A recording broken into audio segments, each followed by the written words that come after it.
Ok. Além disso, a aula está sendo gravada a partir desse momento, então, por favor, coloquem no chat, tá?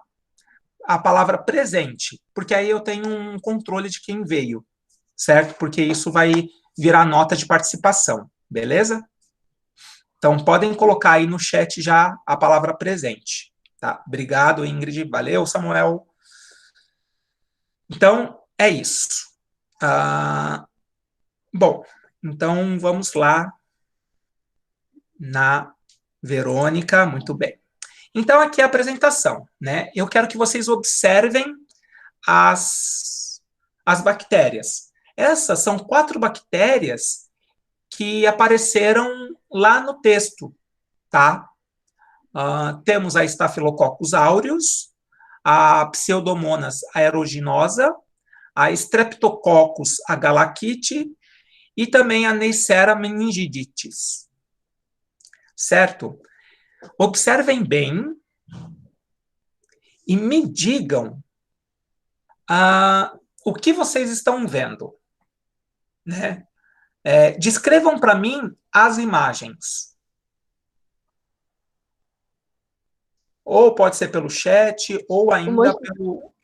Pode ser falando. Pode falar, um Ingrid. monte, um monte de bolinha junta na primeira. Na primeira, um monte de bolinha azul. Perfeito. Só vou deixar claro, essas colorações que vocês estão vendo são por computador, tá?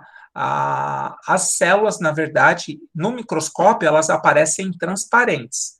Só que essa imagem, se ela fosse transparente, ia ficar totalmente sem graça, né? Então, a gente coloca cor em programas de computador, nessas fotos, tá? Então, essas cores, o que eu quero dizer é que essas cores não são as verdadeiras, tá? Mas, sim, um monte de bolinha azul na primeira imagem. Beleza.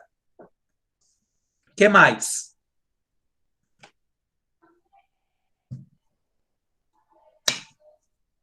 Vamos lá, gente.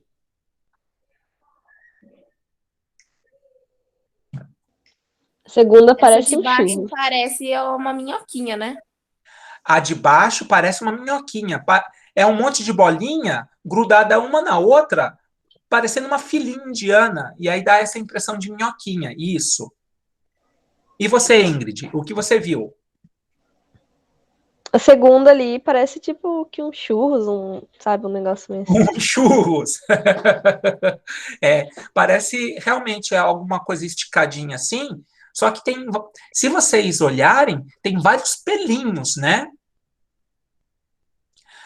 Esses pelinhos são justamente utilizados pelas, pelas bactérias como uma ponte de comunicação entre elas. E é por elas que elas transferem o material genético que a gente falou a aula passada, o plasmídio, onde tem os genes de resistência a antibióticos. É por esses pelinhos que elas passam, né, esses materiais genéticos. E a quarta figura. O que vocês veem na quarta figura? Parece um cérebro com os negócios assim. Parece um cérebro com uns negocinhos, uns pelinhos, né? Se Uhum. vocês analisarem bem, as 4 fotos têm formas diferentes, não é? E aí, o que acontece? Na primeira foto que vocês estão vendo, que é da Staphylococcus aureus, o que vocês veem é um agrupamento. Eu vou falar aqui, vocês falam se vocês concordam. É um agrupamento de bolinhas, né? Cada bolinha dessa é uma bactéria, tá? É uma bactéria, uma célula de bactéria. Então, você tem um agrupamento, como se fosse uma colônia, né? Alguma coisa lá com várias bactérias juntas, certo? Na segunda foto, que vocês estão vendo a Pseudomonas aeruginosa, na verdade, ela se apresenta em forma de colônia. O que vocês acham? É uma colônia que vocês estão vendo? Não. Não, né? Ela está sozinha. Ou seja, olha só, você já consegue diferenciar as bactérias de duas formas, pelas formas delas, né? Enquanto a Staphylococcus aureus tem essa forma de bolinha, a Pseudomonas aeruginosa tem essa forma mais alongada com vários pelinhos, né? Então, as formas são diferentes. Além disso, mesmo sendo seres unicelulares e totalmente simples em relação a nós, eles têm comportamentos diferentes. Enquanto a Staphylococcus aureus formam colônias, ajuntamentos, né? Parece uma rave de bactérias, né? A Pseudomonas já é mais solitária, é um lobo solitário na planície, caçando sozinha, né? E é caçando mesmo. Essas duas bactérias, elas causam infecções, né, no corpo humano, e elas podem ser chamadas de bactérias carnívoras, porque elas acabam quebrando a carne humana, né, e formando feridas gigantescas, né? Então elas Sofia, elas estão fazendo aglomeração no meio da pandemia, exatamente. Elas estão numa rave, né? E é engraçado, né? Só para vocês terem uma ideia, vírus, né? Um vírus, eles são geralmente 1000 vezes menores do que cada uma dessas bolinhas. Só para vocês terem uma ideia aí, né? Do quanto o vírus é pequeno. Se essas bolinhas são pequenas, imagine um vírus, né? Que é 1000 vezes menor. Bom, então, olha só, cada uma tem um comportamento, né? Tem formas diferentes e comportamentos diferentes, né? A de baixo, deixa eu voltar na apresentação. A Streptococcus, ela forma uma colônia também, só que é uma colônia menos numerosa do que a Staphylococcus. Não chega a ser uma rave, né? É tipo um churrasco de domingo, né? Que tem ali 3, 4, 5 bolinhas enfileiradas, né? Parece fila de supermercado, né? A Streptococcus. E a Neisseria, ela tem algo parecido entre Streptococcus e a Pseudomonas, né? São duas células somente. Fala, Sofia.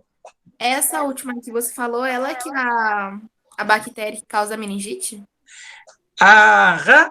Exatamente. E é por isso que ela tem esse nome, né? E olha só que interessante. Você acabou de matar uma das formas da gente batizar cientificamente um ser vivo, né? A gente batiza um ser vivo a partir também, tá? É uma das formas também do seu comportamento, né? Então, ou da doença que ele causa, né? Então, por exemplo, a Neisseria meningitis é a que causa meningite, né? Tem a da tuberculose, a bactéria que causa a tuberculose, ela é chamada de Mycobacterium tuberculosis. Cara, se você vê um nome estampado, você já sabe, você bate o olho, você sabe o que ela causa, né? Então, muitas vezes a gente dá um nome para o ser vivo através ou da forma física dele, da característica física dele, ou do comportamento, né? Então, por exemplo, a nossa espécie tem um nome científico também, Homo sapiens. Sapiens, em latim, ele significa sabedor, sábio. Então, é um ser, nós somos uma espécie do gênero Homo que tem sabedoria, né? Olha só, é engraçado isso, né? Como a gente é egocêntrico. Nós nos colocamos o nome de sabedores, né? De sábios. É como se eu chegasse aqui para vocês falarem, nossa, não conheço gente mais humilde do que eu próprio. Eu sou muito humilde, né? Eu estou me autoelogiando. Eu não sei se é uma boa tática, né? Bom, mas voltando às bactérias. Então, as bactérias, elas têm várias formas, né? E é aí que tá. No segundo slide é o que eu trouxe para vocês, né? Tá aqui. As várias formas das bactérias, né? Então, temos os cocos, certo? Os diplococos. Nós temos as bactérias flageladas, né? Temos os estafilococos, temos os espirilos, que são esses dois aqui, ó, esse e esse. Temos os bacilos, que são bastões, e temos os vibriões. Guardem bem essas formas. Agora, vamos voltar lá na primeira imagem. A Staphylococcus aureus. Que tipo de forma que tem?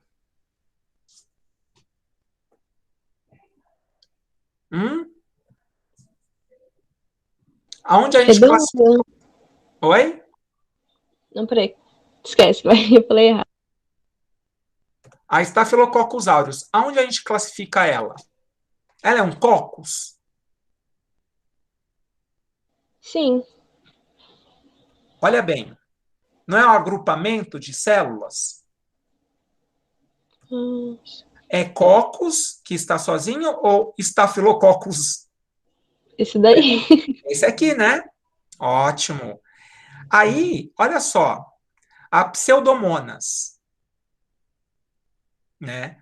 A Pseudomonas. Que tipo de bactéria que ela é?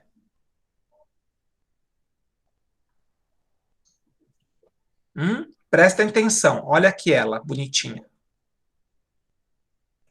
Quem ela é?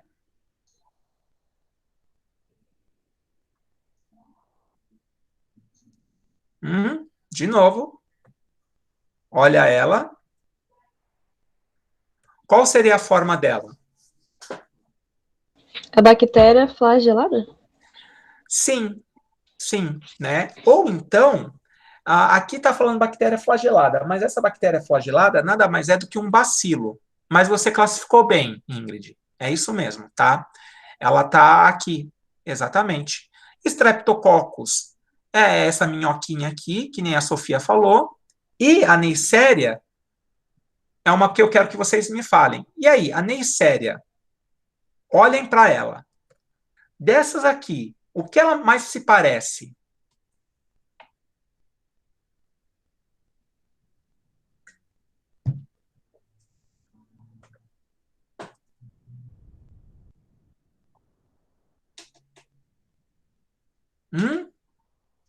De novo. Podem falar, gente. Eu vou chamar alguém para falar. Ó, Neisseria, que é essa aqui, ó, com 2 células. Quem ela parece? A Diplococos? Exatamente. E, na verdade, a dica está no nome.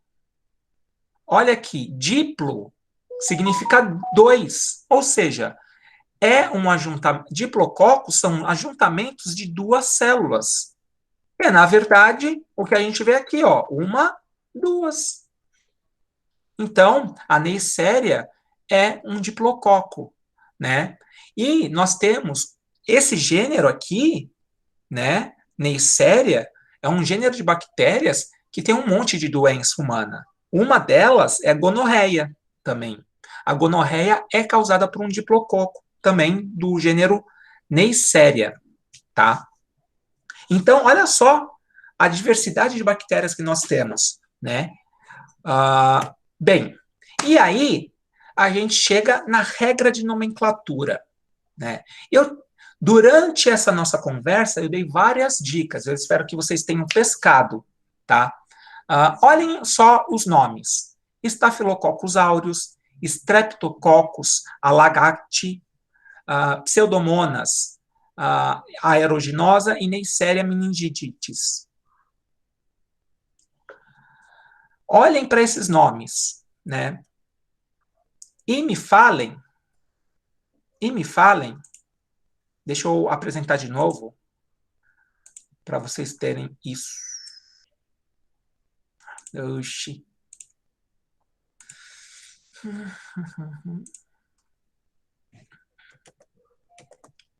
Olhem para... Oxi. Ah, tá. Eu não compartilhei ainda.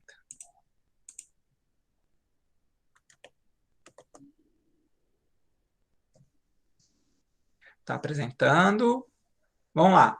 Olhem para essa tela e me falem. O que vocês acham que os nomes têm em comum?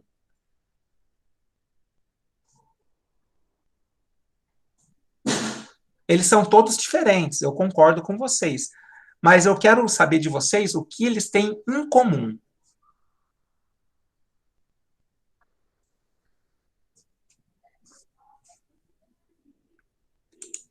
Pense no idioma que eles estão sendo escritos, pense na forma que eles estão sendo escritas, do nas grego? formas escritas. Fala, Ingrid. É do grego? Olha, quase. Não é do grego. É de uma outra língua. De um outro idioma. Oi? Latino? Exatamente, latim. Exatamente. O grego também poderia ser colocado aqui, tá? Por que a gente escolheu o latim? Essa escolha foi lá atrás, tá? Com um carinha que a gente já falou, chamado Linneu. Ele que escolheu o latim. Por que vocês acham que ele escolheu o latim? Porque algumas palavras são parecidas com o português? Porque as palavras são parecidas com o português? Pense que, na verdade, ele era sueco, tá? Então, ele não era português. O Linneu, o Carl von Linneu, ele era sueco. Então, ele não pensou muito na facilidade com o português, tá? Na verdade, uma das primeiras... ele fez essa regra de nomenclatura, né, as regras de nomenclatura, lá no século XVII, tá? Qual que era a instituição? Pensa em história agora, tá? Vamos pensar em história. Qual que é a instituição humana que mais prevaleceu durante a Idade Média, até o século XVII, XVIII? Quem estava no poder? Qual a instituição que estava no poder, comandando tudo? A igreja. Oi? A igreja. A igreja, muito bem. Qual que era o idioma falado pela igreja? O latim. O latim. Esse é um dos primeiros motivos pelo qual o Linneu escolheu o latim. Porque, na verdade, só a elite conhecia o latim. Então, ele estava escrevendo para a elite. Essa classificação era feita para a elite, né? Para a elite clerical, né? Os donos da igreja, e também a elite nobre, que também sabia latim, né? Então, era por isso que ele fez o latim. Mas tem um outro motivo prático, né? É o seguinte, se eu falar, por exemplo, supimpa, vocês sabem o que é supimpa? O que significa supimpa? Alguma coisa boa? Alguma coisa boa. Mas vocês ouvem isso direto? Não. Não. Não. Mas na década de 60 e 70, essa palavra era muito, muito usada. O que vocês usam hoje para o mesmo significado de supimpa? Bom, legal. Bom, legal, bacana, né? Às vezes, bom, na minha época é bacana, né? Muito louco, da hora, né? Massa. Vocês entendem que o português ele se modifica ao longo do tempo? Novas palavras vão surgindo, né? Outras vão deixando de ser usadas. Então, o que acontece, gente? E isso acontece, né, com português e acontece com inglês, com alemão, com francês, com italiano. Por quê? Porque são línguas ainda faladas.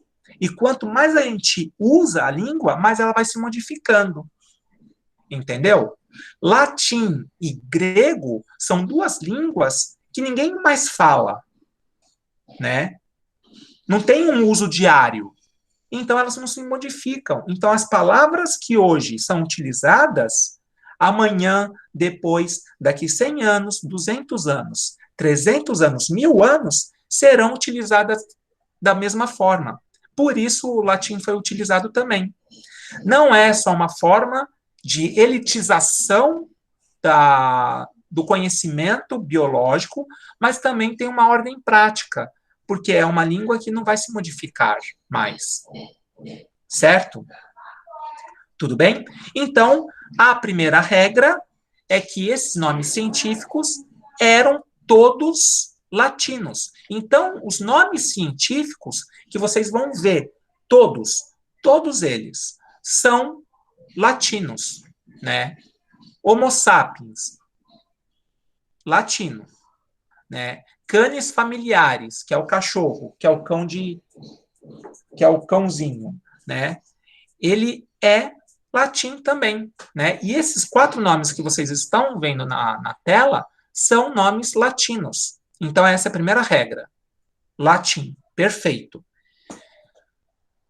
E isso tudo eu vou deixar escrito aí, tá? Não está escrito ainda, mas vai estar escrito e eu vou disponibilizar essa apresentação hoje ainda, tá? Ou amanhã, tá? E aí, que outra regra nós temos?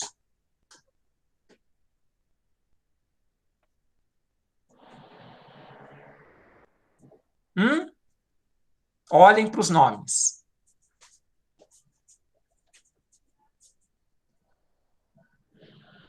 Elas estão escritas de forma normal? Com a letra normal? Não. Não. Que tipo de letra elas estão escritas?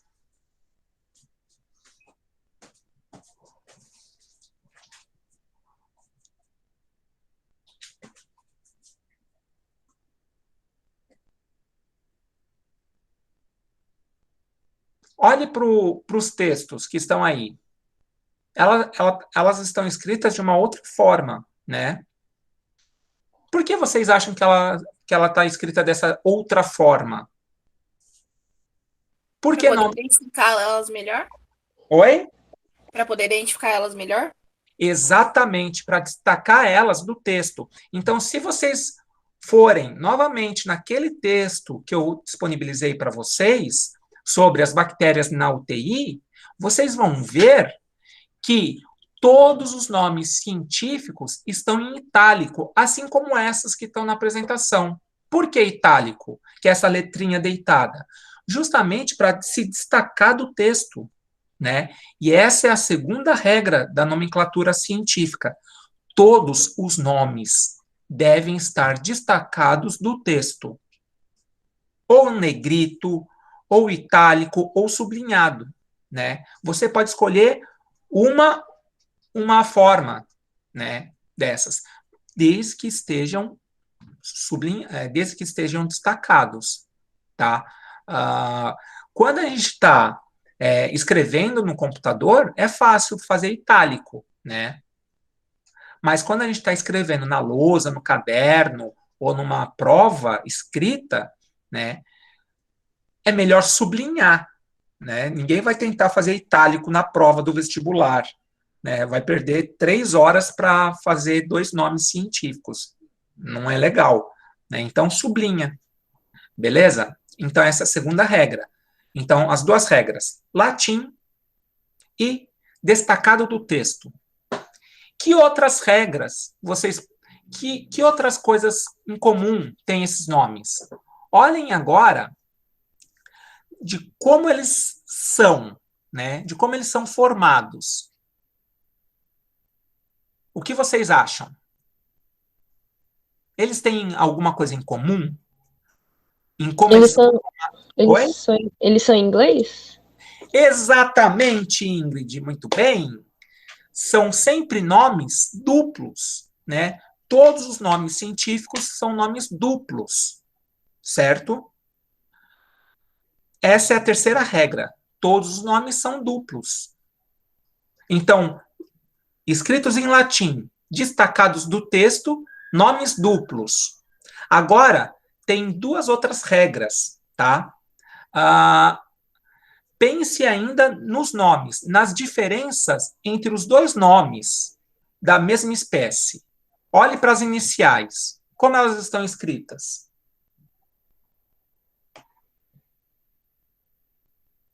Letra maiúscula. A primeira é letra maiúscula. E a segunda? Minúscula. Minúscula. Essa é a quarta regra. São dois nomes, sendo que o primeiro sempre vai ser em maiúsculo. E a segunda palavra, sempre em minúsculo. Sempre. Não tem exceção. Maiúsculo a primeira, minúsculo a segunda. Acabou. E a quinta regra. Quinta regra. Essa não dá para ver aí, tá? Mas o primeiro nome é sempre o gênero da espécie, tá? O primeiro nome é sempre o gênero. Ou seja, é um grau de parentesco, né? Eu vou explicar melhor isso a partir da semana que vem. Mas essas são as regras, tá? As 5 regras de nomenclatura. Latim, destacado do texto, 2 nomes. Iniciais, maiúsculo e minúsculo. E o primeiro nome é sempre o gênero da espécie, tá? Aí a semana que vem eu falo um pouco mais do que é esse gênero, o que é espécie e tudo mais, tá? E aí a gente entra também para falar sobre o próximo reino, tá? Que é o reino dos protistas, certo? Aqui vocês têm uma fotinho que eu vou manter, né? Eu não vou falar nada por enquanto. Aqui você tem justamente um dos integrantes desse reino protista, que é uma alga chamada espirógera, certo? Olha aqui o nome científico. Olha que belezinha. Destacado do texto e com a letra inicial maiúscula, tá? E aqui está ela sob um microscópio, né? Vocês podem ver 3 células. Aqui tem a divisão entre elas, né? Então é uma célula, 2 células e 3 células, certo? A semana que vem eu explico mais sobre o reino protista e a gente fala mais sobre a classificação dos seres vivos. Beleza, gente? Alguma pergunta? Ô, professor, Fala, Ingrid. agora não é aula com você de novo? Não. Porque a próxima aula é prática experimentais e era com você?